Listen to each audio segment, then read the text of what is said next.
Untuk memperbarui informasi mengenai penanganan pasca bencana, kita bergabung dengan rekan Donald Chaniago di Kabupaten Agam, Sumatera Barat, dan nantinya juga ada rekan kami Haidir Azhar di Aceh Tengah Aceh. Kita ke Donald terlebih dahulu. Donald, selamat sore. Bagaimana kondisi Kabupaten Agam pada hari ini?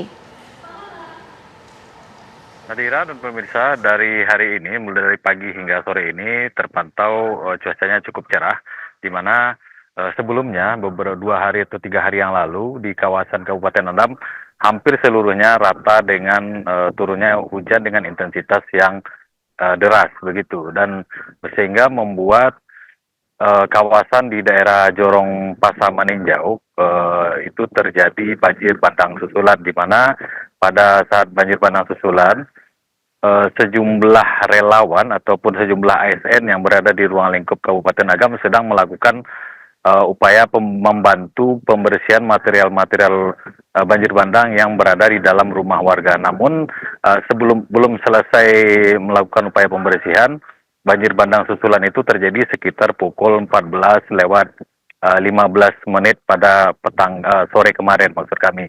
Dan pada kejadian tersebut ada 3 warga yang mengalami luka dan dua luka ringan, ya, sehingga saat ini sudah dipulangkan ke tempat masing-masing, serta masih ada 1 korban yang mengalami luka yang dirawat di rumah sakit.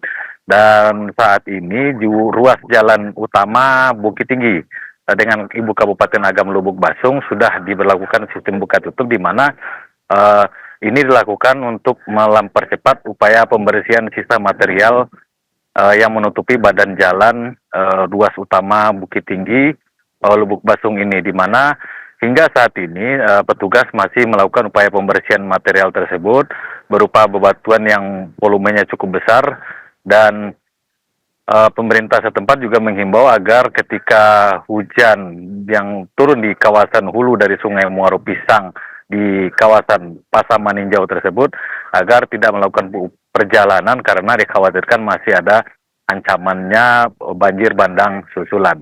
Nadira. Baik, terima kasih Donald Chaniago. Kita juga akan menuju ke Aceh, ada rekan kami Haidir Azhar. Haidir, bagaimana kondisi di Aceh sore hari ini?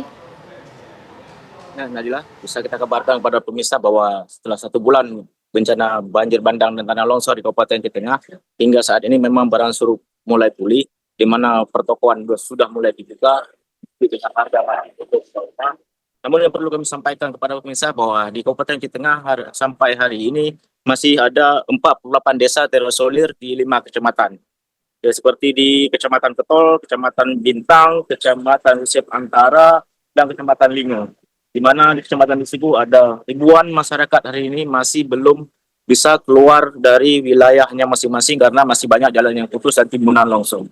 Lambatnya penanganan pembukaan akses jalan ini disebabkan karena masih berkurangnya alat berat yang dimiliki oleh pemerintah Kabupaten Aceh Tengah, sehingga hal ini masih terkendala, dan di Aceh Tengah sendiri berharap dengan mulai terbukanya akses menuju Kabupaten Aceh Tengah bisa dibantu alat berat masukkan ke Aceh Tengah untuk membantu melakukan pembersihan, Nadila. Nah, hal ini sangat dibutuhkan karena mengingat sudah 1 bulan lebih masyarakat di 5 kecamatan dengan jumlah 48 desa ini masih terisolir dengan berbagai macam kekurangan, seperti kekurangan makanan, kekurangan obat-obatan, dan juga kekurangan air bersih, Nadila. Baik Haidir, bagaimana dengan upaya distribusi bantuan yang dilakukan untuk masuk ke daerah-daerah yang masih terisolasi seperti yang Anda sebutkan tadi? Hingga saat ini petugas dari TNI Polri masih terus melakukan pengiriman bantuan melalui jalur udara. Dan hal ini dianggap juga belum maksimal karena tidak semua masyarakat bisa mendapatkan bantuan tersebut karena belum tentu dilempar dengan melalui udara. Juga banyak warga juga akan berebut bantuan tersebut, sehingga ada warga-warga yang tidak mendapatkan bantuan tersebut, Nadila. Apa saja upaya yang telah dilakukan pemerintah untuk bisa membuka akses menuju ke daerah yang masih terisolir itu? Ya, untuk membuka daerah akses ini kan dibutuhkan alat berat dan juga banyak petugas. Tapi karena Aceh Tengah terisolir hampir 1 bulan, baru beberapa hari ini akses menuju Aceh Tengah ini baru terbuka, seperti dari jalur Nagan Raya Aceh itu sudah terbuka, dari Aceh Utara juga mulai terbuka, dari Biren juga mulai terbuka, tapi masih menggunakan mobil dengan kapasitas 4x4 atau kabin, juga sepeda motor. Nah, dan hal ini juga mengganggu juga penyebaran logistik di wilayah Aceh Tengah ini. Bantuan apa saja yang paling dibutuhkan untuk warga-warga yang masih terisolasi dan bagaimana dengan kualitas air bersih yang mereka dapatkan di sana? Ya, untuk sementara bantuan sangat dibutuhkan adalah beras seperti makanan, juga obat-obatan dan air bersih. Air bersih untuk kebutuhan sehari-hari sekarang masyarakat itu menggunakan air dari sungai ataupun dari danau yang ada di kabupaten setempat. Baik, terima kasih Haidir Azhar mengabarkan langsung dari Aceh Tengah Aceh. Tadi juga ada rekan kami Donald Chaniago mengabarkan langsung dari Kabupaten Agam. Selamat kembali bertugas rekan-rekan.